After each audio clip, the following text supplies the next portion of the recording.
considerada a parábola das parábolas. É narrada apenas por um evangelista, é o Lucas.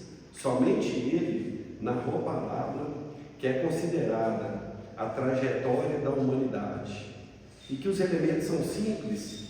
Jesus observava o movimento da sociedade para trazer ensinamento para nós, e para que esse ensinamento transcendesse, que passasse de geração a geração e chegasse até hoje, bastante atualizado. É a parábola do filho pródigo, ou, em algumas traduções, a parábola do filho egoísta. E é claro que é um movimento figurado, é metáfora, é história alegórica, para a gente extrair o ensinamento, mas ela retrata esse movimento de evolução da humanidade, né? Nós estamos aqui fazendo evolução nesse planeta, encarnados e desencarnados, mais de 30 bilhões de espíritos, segundo a informação da espiritualidade, revezando, ora no plano físico, mais grosseiro, ora no que nós chamamos de plano espiritual, mas que em verdade é um físico, na linguagem dos espíritos, quintessenciado, mais sutil, mais rarefeito, que nós chamamos de plano espiritual.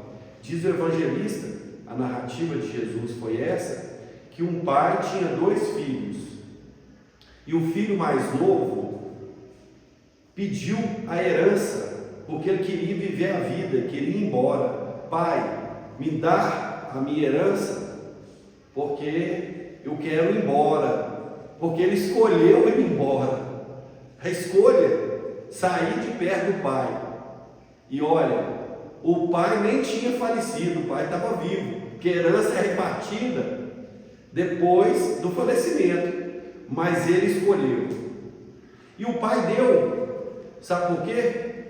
Porque o pai respeita o livre-arbítrio de cada um de nós. Tem hora que é semeadura e ela é livre. Você está semeando, ela é livre. O presente para nós agora, ao mesmo tempo, como o nosso irmão Thor falou, é semeadura, a escolha é sua, suas ações, a escolha é sua. Você está semeando, também você está colhendo, que é colheita do passado. Então, as situações que a vida está te colocando, talvez essa aí que o Thor mencionou, né, dessa interlocução agressiva do chefe, talvez seja colheita do passado, né? Mas ele está semeando com a resposta. A resposta é semear. E o Pai dá o livre-arbítrio para cada um de nós, senão nós seríamos robôs. Não, nós temos o livre-arbítrio. É livre essa semeadura. É escolha nossa. Mas a colheita aí não tem jeito, a colheita ela é obrigatória mesmo. Ela é imperativa, não tem escolha, ela não é facultativa. Facultativa você pode ou você não pode. Quando é imperativo, quando o verbo é imperativo, é uma ordem, não tem escolha. E aí a gente colhe. E o pai entregou a herança para o filho mais novo e ele foi. E narra Jesus que ele foi fazendo o que ele quis, de acordo com as escolhas dele. Na linguagem do evangelista, ele refestelou da forma que ele pôde, gastou a sua herança do jeito que ele pôde, usufruindo de tudo aquilo que trazia sensações momentâneas, emoções momentâneas, euforias momentâneas, que é por isso que é chamada a parábola das parábolas, que ela retrata a saga da humanidade, no sentido figurado. E você sai, quando você sai de perto do Pai, quando você sai de próximo do apoio, esse Pai simbolizando as leis divinas, os deveres e obrigações aos quais cada um de nós está imbuído, quando você sai de perto desse Pai, você começa a passar por dificuldades, começa a apertar você, tem que vir um outro mecanismo da lei, dor, para fazer você voltar, porque o Pai quer todo mundo juntinho dele, ou seja, todo mundo em equilíbrio com as leis divinas. Então o filho sai e você afasta tanto às vezes, e aí vem aquele momento de dor, de dificuldade, e aconteceu isso com ele. Passou dor, dificuldade, gastou o que tinha que gastar por causa do livre-arbítrio, mas tem uma hora que a ficha cai. O Emmanuel tem uma lição comentando, essa parábola é muito comentada pelos espíritos. A lição dele chama cair em si. Tem hora que você vai cair em si, você vai no movimento, aí você vai e acorda. Talvez o que o Tom comentou do exemplo, que ele caiu em si, está cansado de dar resposta rígida na hora, está cansado de queimar no golpe, quando alguém às vezes te maltrata, ou não te trata com a deferência que você esperava, ele está cansado disso, aí ele vai cair em si, caiu em si não, agora eu vou manter minha harmonia, minha tranquilidade, caiu em si, é o retorno para próximo do Pai, é o retorno, ele acontece assim. Aí ele cai em si, está lá em dificuldade, que agora ele não tem o que comer, não tem o que beber, porque gastou tudo. Porque tem isso, a gente vai gastando, você tem livre-arbítrio, você vai gastando, uma hora você tem que retornar, porque Deus espera que todos nós estejamos juntos, Deus espera que a gente esteja em equilíbrio, Deus espera que nós estejamos em harmonia. Aliás, Deus é harmonia pura, vocês já observaram? Vocês já viram uma flor nascer toda desconjuntada, toda esquisita?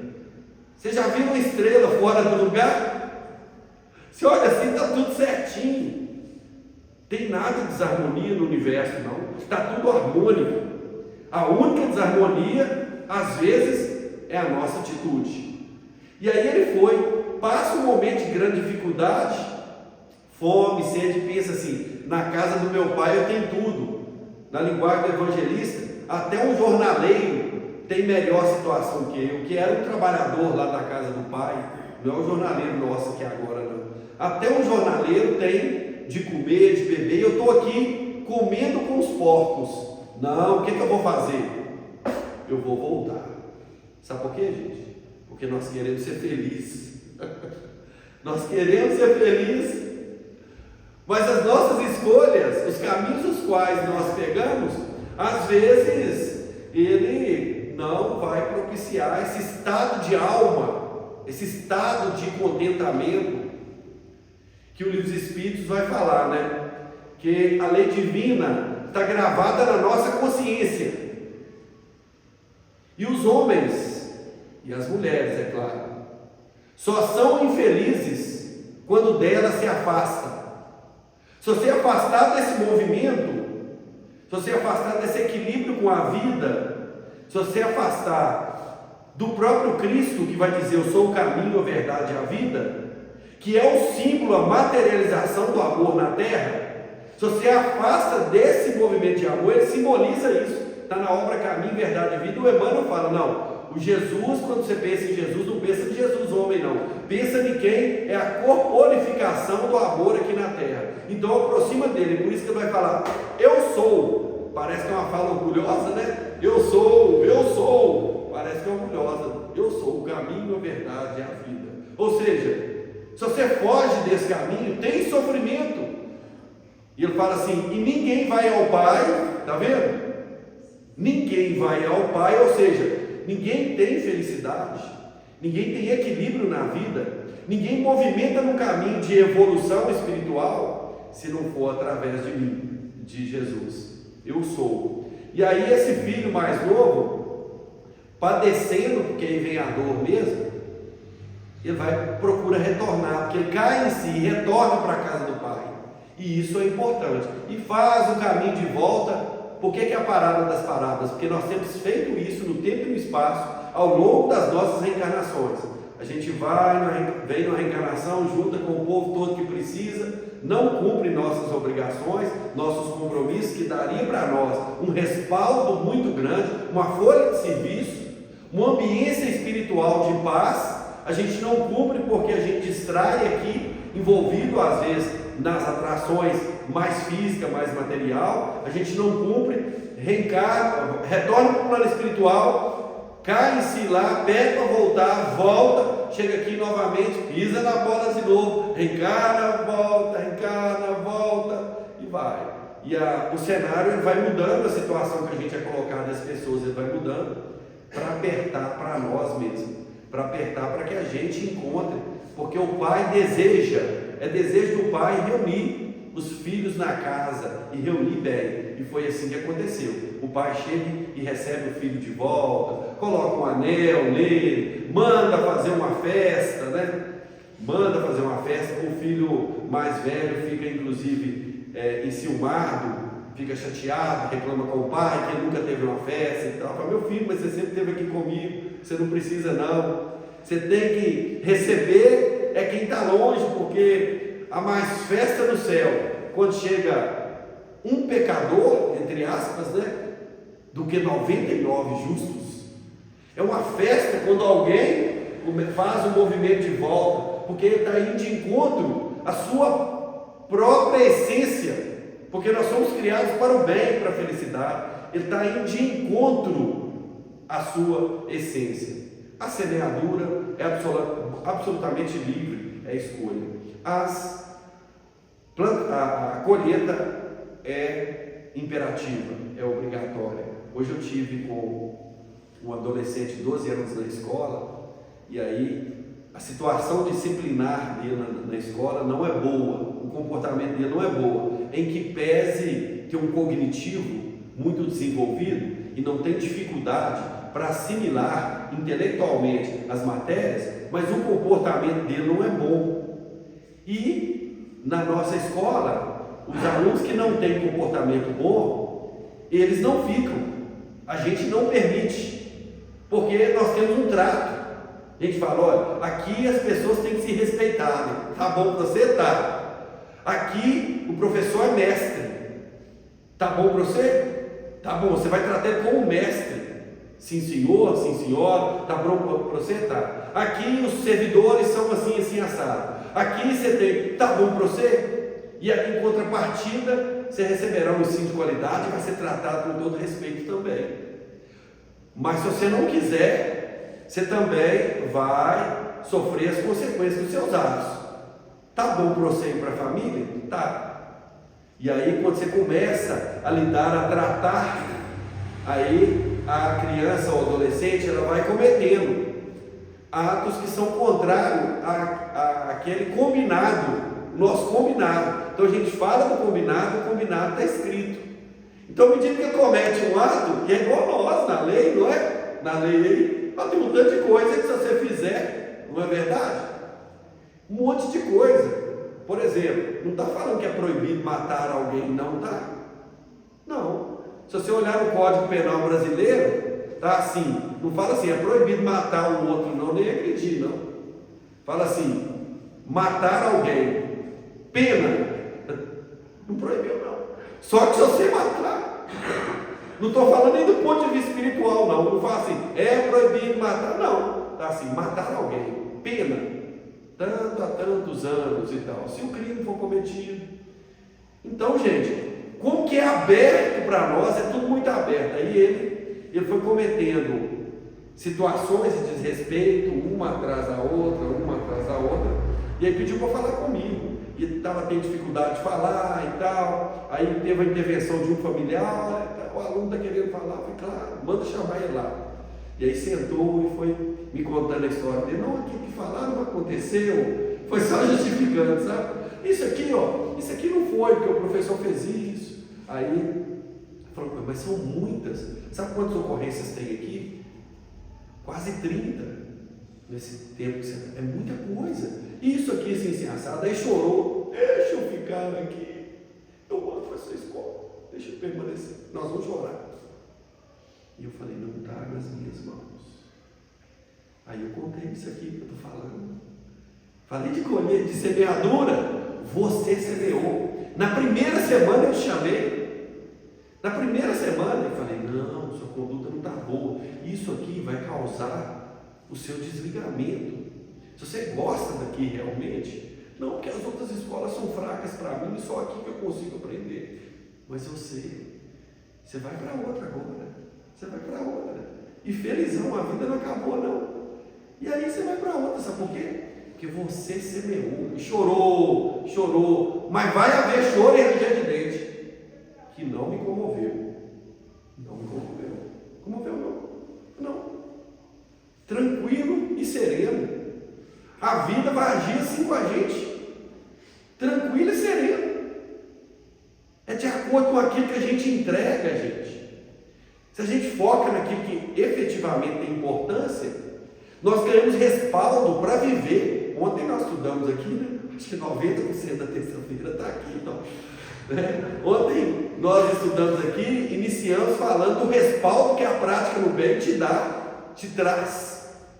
O respaldo, você ganha, você é imbuído, o Tom até comentou, né, que nós conversamos, o tanto que eu sei envolvido na prática do bem, inclusive do ponto de vista biológico, o tanto de força que você vai tendo para fazer as coisas, porque quando você não está envolvido na prática do bem, você vai definhando, você vai, de certa forma, você não tem sustentação. O André Luiz estava falando isso, né? O espírito André Luiz, quando ele começa a trabalhar no plano espiritual, o homem que era médico aqui, cientista, quando estava encarnado, quando desencarna, não servia para trabalhar nem de enfermeiro. Ele foi limpar vômito, excreções cinzentas, mentais, de espíritos perturbados que julgavam e sujavam o ambiente. E o André Luiz, pega o paninho e vai limpar, e aí fica felizão, porque estava trabalhando. Mas nossa, não pode imaginar a alegria de estar trabalhando. Inclusive pediu para ficar à noite. Não, deixa eu trabalhar, deixa eu continuar à noite. Meu corpo está cansado, corpo espiritual. Eu estou cansado, estou exausto, mas eu estou feliz demais por estar trabalhando, estar envolvido na prática do bem. Sempre assim, esse impulso nosso de fazer, isso que vai nos trazer felicidade. Na verdade, nós confundimos muito esse vocábulo, gente. A gente confunde felicidade com contentamento, com alegria, e são absolutamente diferentes. Por quê? Porque alegria é uma emoção oriunda e estimulada por algo externo. O filho mais novo ficou extremamente alegre quando recebeu a herança do pai que ele pediu, e manteve essa alegria gastando todo o dinheiro, as coisas, alegria. Mas ele estava feliz? Se você afasta do pai, alegria, contentamento são emoções. O Thor falou aqui de ganhar uma fortuna na loteria aí, né? Não sei, nem de São João, não sei, ganhar uma fortuna aí. Nada exterior sustenta a sua felicidade. Não é isso.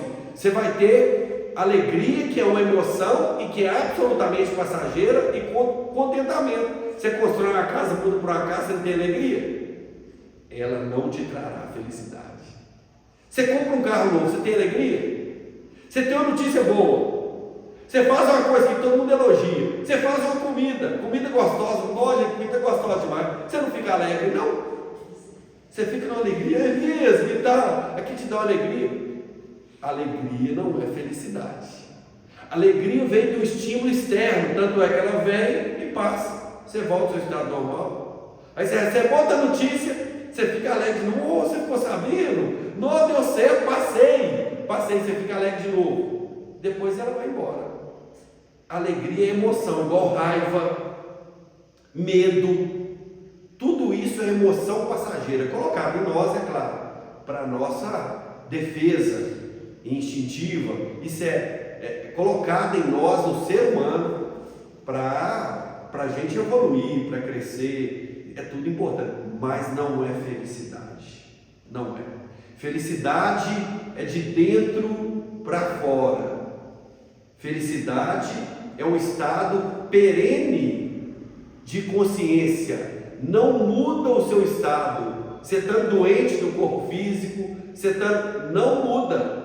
Você vai estar rindo o tempo inteiro, porque a risada é a expressão da alegria, a maioria das vezes.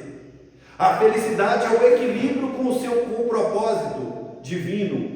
E por isso que a gente é infeliz quando afasta do Criador, das leis divinas. Felicidade é conexão com esse propósito que a gente vai nutrindo no equilíbrio de racional e emocional, tá claro isso ou não, gente? Tá difícil de entender. Agora, contentamento, você entrega. Uai, eu estou saindo aqui e Marisa falou, fiz essa torta aqui para você.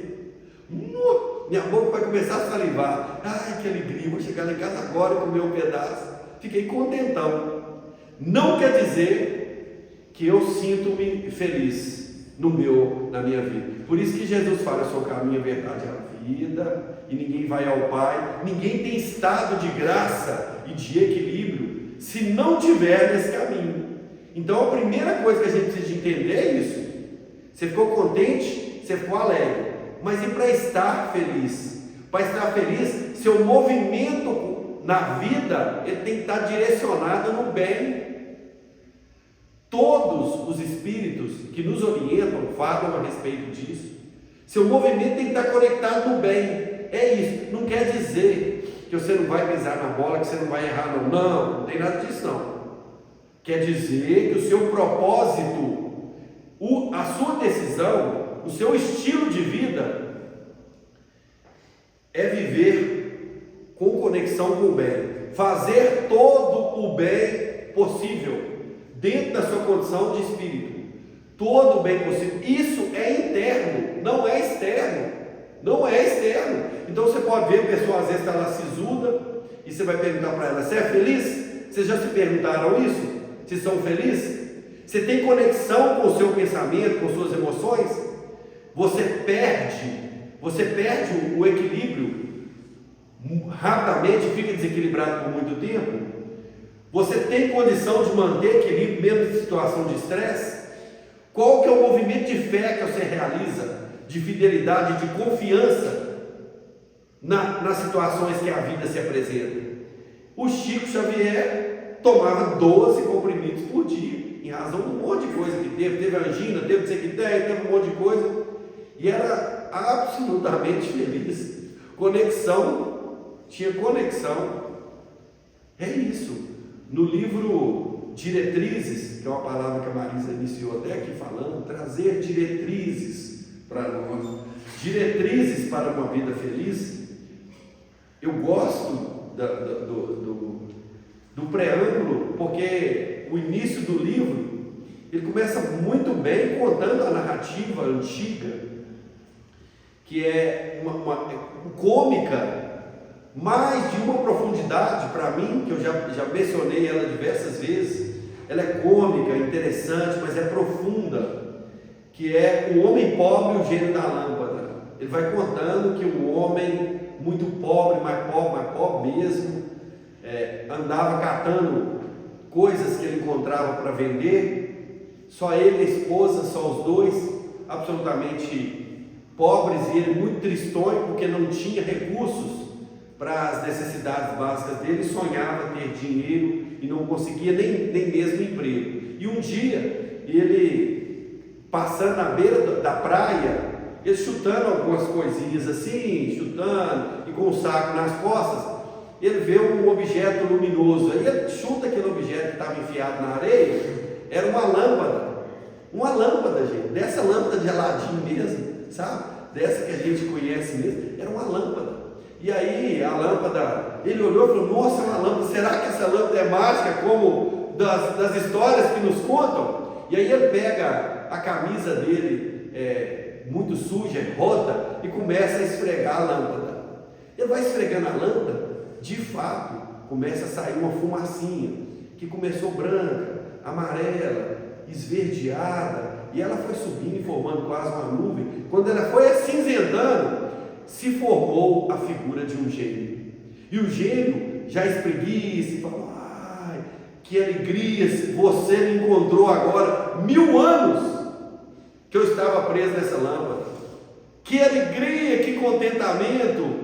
Aí ele já eufórico falou: eu vou poder ter 3 pedidos? O gênio falou: não, um apenas. Ele falou: não, sou fechado, né? Toda a história que eu conheço é 3.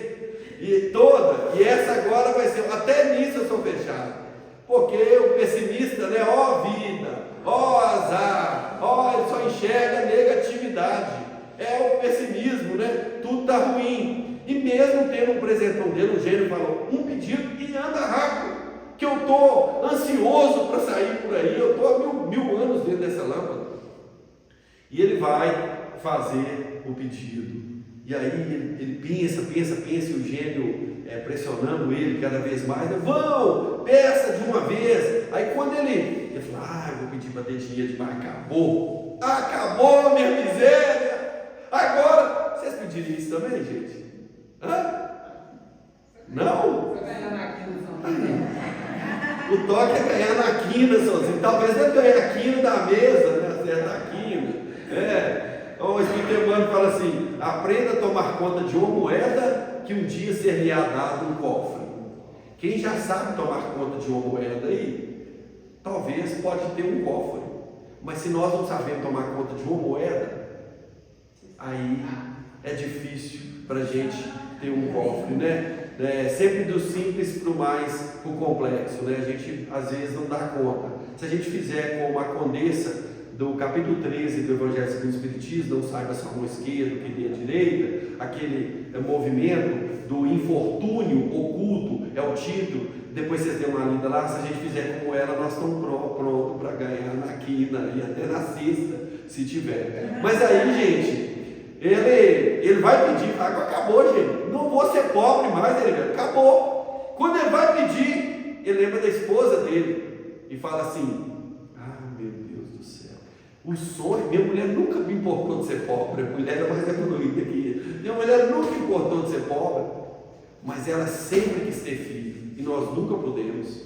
Ela falava que ele tem uns 4 ou 5, eu não sei porquê, nós não pudemos ter, nunca tivemos. Quando ela souber que eu pedi dinheiro em vez de nós termos filho, ela vai ficar triste mais comigo, ela vai falar: que marido ingrato, egoísta, pensou em satisfazer as necessidades dele, mas não pensou em mim. Aí eu falei: tudo bem, eu vou pedir, o gênio anda logo, rápido. Aí vai pedir, então agora eu vou pedir. Quando ele vai pedir, ele lembra da mãe dele. A mãe cega, gente, cega. Ele vai falar: meu Deus do céu, minha mãe está cega há muito tempo. Se ela souber que eu tive a oportunidade de pedir alguma coisa, qualquer coisa, e pedir foi ter filho, ou ter dinheiro, ele vai falar: que filho ingrato é esse? Eu que dei a luz para esse menino, eu podia agora estar vendo o sol, vendo o rosto das pessoas, e ele não desejou isso, porque ele não pensou em mim. Ficou apertado, gente. Pensa que aperto que ele ficou. E o gênio dando pressão nele, e o gênio falando: vamos, 1000 anos preso. Aí ele pensou, já sei, posso pedir agora. Então peça de uma vez. E ele falou: já sei, é um só, gente, um só. Eu desejo então que a minha mulher, ou melhor, a minha mãe veja meus filhos comendo em prato de ouro. Que a minha mãe veja meus filhos comendo em prato de ouro. É um pedido só, não é? Fechou com 10. Fechou. Por que isso? Porque quando nós temos esse desejo inicial, quando a primeira manifestação em nossa é acolher e pensar no outro, ou quando vem a sua, de satisfazer a sua necessidade, e você vai e pensa no outro, certamente você está no caminho. Certamente você vai encontrar a solução para as suas dificuldades. A nossa questão é porque a gente quer para nós e o outro é se der, se tiver jeito. Primeiro satisfazer as nossas necessidades. Por isso que Kardec pergunta na questão 913 dos males, qual que é o mais radical? Radical, gente, está na raiz de tudo. Tudo que você fala está na raiz. Qual que é o mais radical? E os espíritos respondem: o egoísmo. O egoísmo é o mais radical. Ele destrói a sociedade. É o egoísmo.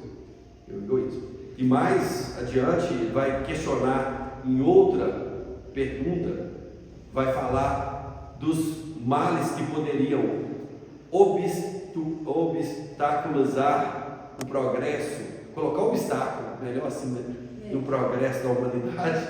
E aí fala: o orgulho e o egoísmo. Detalhe: O filho do egoísmo é o orgulho, tá? O egoísmo é eu primeiro, depois o outro, se sobrar, se der certo, tá? Mas eu primeiro. O farinha pouco, meu pirão primeiro. Depois, se der certo, dá para outra e tal. E o orgulho é assim: não, você pode até ser primeiro, eu deixo você ser primeiro. Você vai ser primeiro se eu deixar, que eu sou mais importante. Se eu permitir, você pode ir até primeiro. Então o orgulho até deixa, assim, mas tem que passar por mim. Porque o orgulho é a exaltação da personalidade, o egoísmo é filho dele. É difícil de entender isso, tá, gente? Toda manifestação de vício parte do orgulho, mas do lado dele, colado com ele, é o egoísmo. É isso que é para a gente entender o excesso do instinto de conservação, que precisa para conservar uma coisa ou outra. Quando é o excesso do instinto de conservação, você vai conservando, não tem necessidade. Você tem necessidade de ter 20 pares de sapato, né? Você tem necessidade de ter tanto que a gente tem, tantas coisas que a gente tem, porque quando você tem demais, falta para o outro. E é por isso que eles vão tratar da fórmula da felicidade, que é o que nós estamos falando, de escolha. É por isso, gente, que eles vão tratar, e Kardec pergunta qual que é a fórmula da felicidade, mais ou menos comum a todos, porque notando a sociedade, o que é alegria para um é motivo de desgraça para outro, do ponto de vista material. Pergunta para os espíritos: vocês têm uma base aí que vai dar certo para todo mundo? Olha o que os espíritos respondem: do ponto de vista material, é a posse do necessário. Se cada um tiver o necessário, somente o necessário, isso te aproxima de Jesus. É isso aí. E do ponto de vista espiritual, a consciência tranquila e a fé no futuro.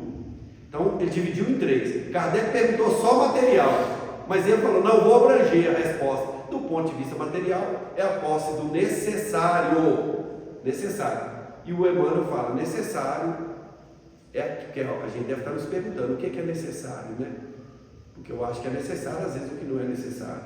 E perguntaram isso para o Espírito Emmanuel, e ele respondeu: necessário é aquilo que a gente dá utilidade.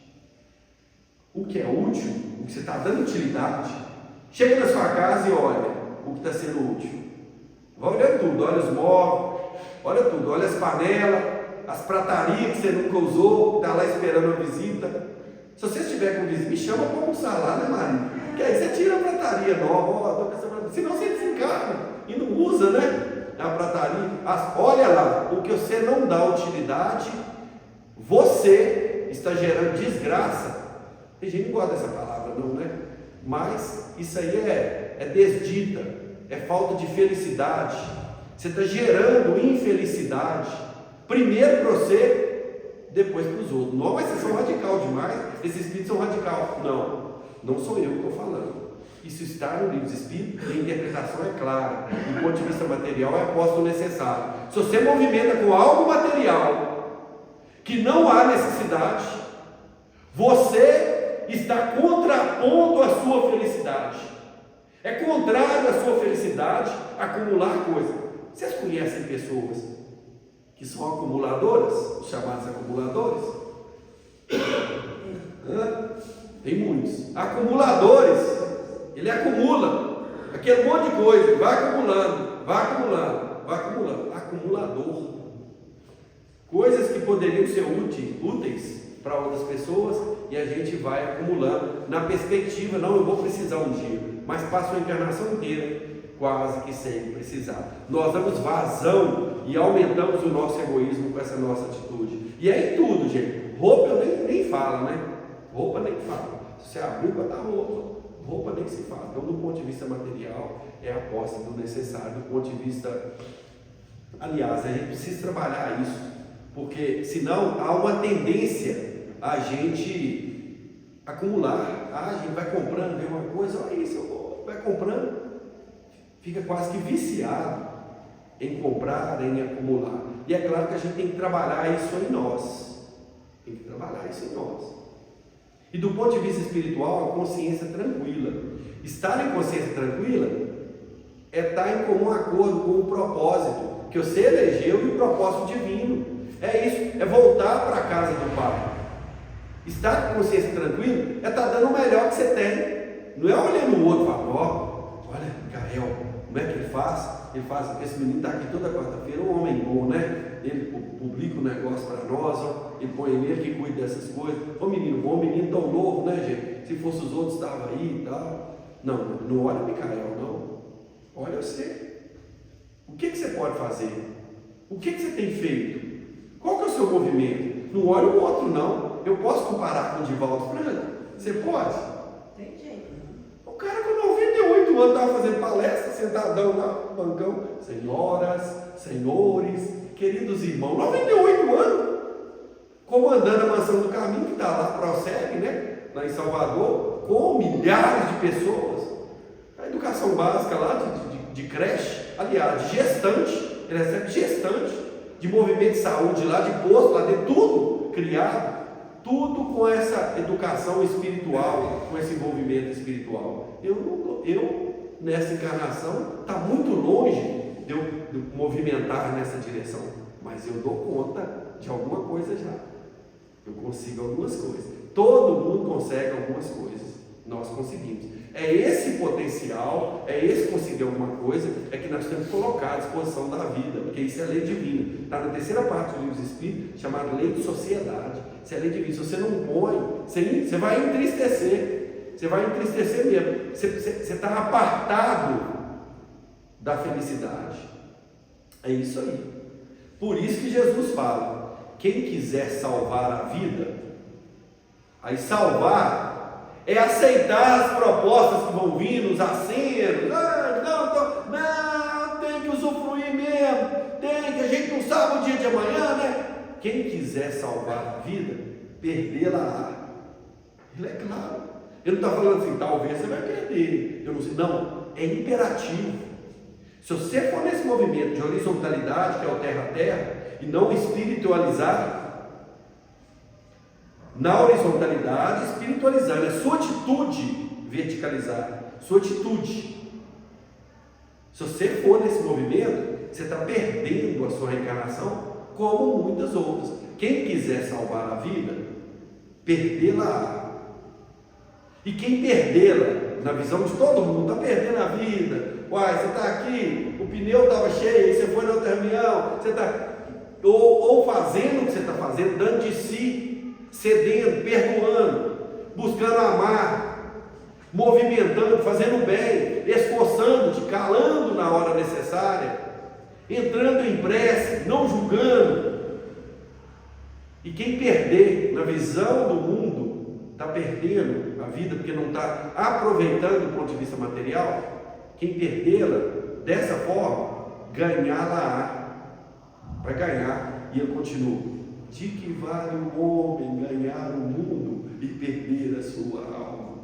Assim, olha, o que é perene, o que vai permanecer, a realidade é espiritual. De que vale o homem ganhar o mundo e perder a sua alma? Então, pessoal, que a gente possa prestar atenção no que a gente está semeando agora no momento. Estamos no momento de semeadura. Eu fico de olho na minha semeadura, de olho, né, na semeadura. Fica atento à sua semeadura, fica atento a ela. Sua preocupação é só essa. O que você já está colhendo, não preocupa com isso não. Você só tem que preocupar com a sua semeadura. Que Jesus nos abençoe e nos ampare.